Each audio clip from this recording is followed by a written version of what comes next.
Ճամփան քո տուն դարձին չելինի Պալեստուն վերադարձի.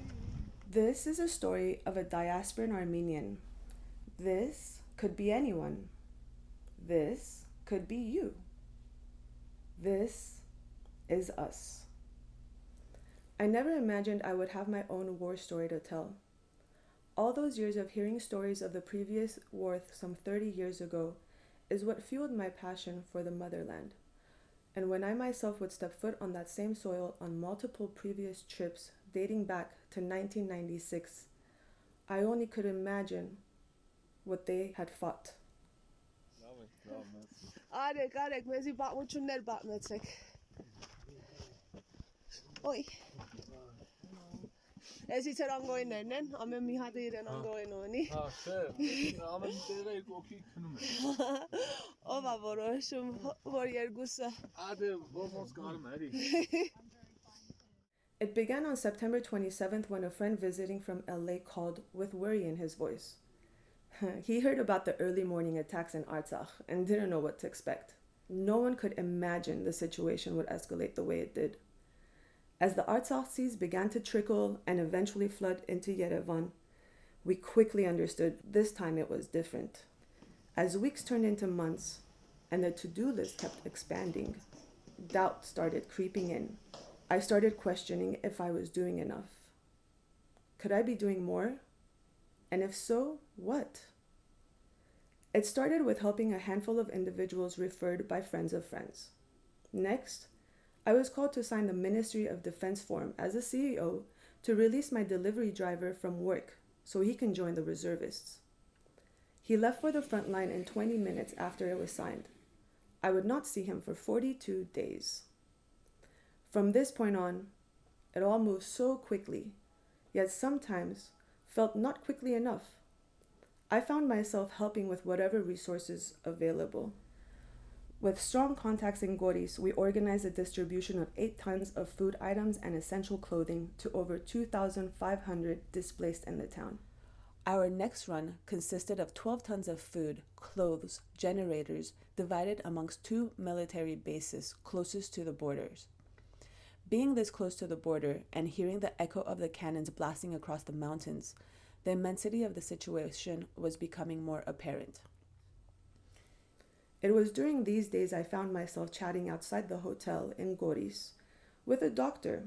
It was during a late-night smoke session and some coffee, and while the conversation was lighthearted, a quick glance down to his blood-splattered shoes told me volumes on how he spent his day. I couldn't ask him anymore. During one of these runs, I crossed paths with a French-Armenian friend who was guiding a press group.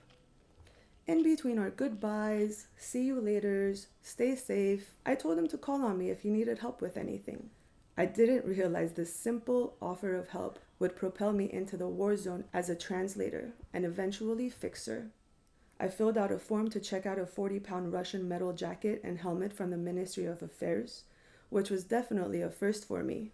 Hours were spent sitting in dim lighting, almost darkness, whispering, wearing our bulletproof vests, never fully exhaling during these times.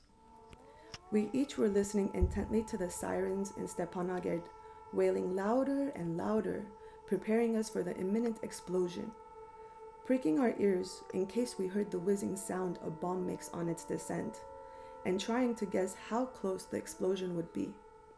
Once detonated, those who dare hop in cars and race to the scene to film and record the destruction caused by the most recent attack on our lives. Lives we risk to report and spread the truth out to the world. Eventually, though, I start to wonder, is anyone listening? Driving through Artsakh post-war was as devastating as the war itself. The dust slowly settled only to uncover how depleted our resources are and how there is still so much unknown. The work was not done, far from it. Now the cleanup.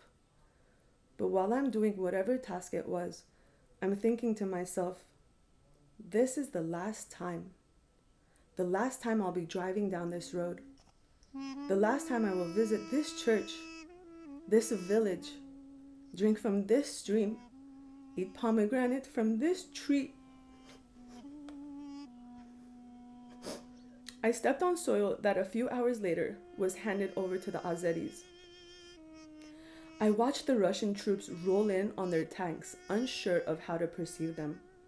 One eye views them as the savior from the horrific events happening, while the other eye questions their timing and intentions. I watched signs Azeris posted on the roads I've driven thousands of times that state, Gharapar is Azerbaijan. I didn't realize there would come a time when I would be put to the test to show how deep my commitment for my Armenian heritage and people was. I can't imagine anyone knowing that they would have to go through that test. Dude, Eddie could miss Omar Dolmaya patatel. I will say though, I can't imagine my time being better spent than those 70 days. There is no doubt in my mind I would do it again if and when the need arises.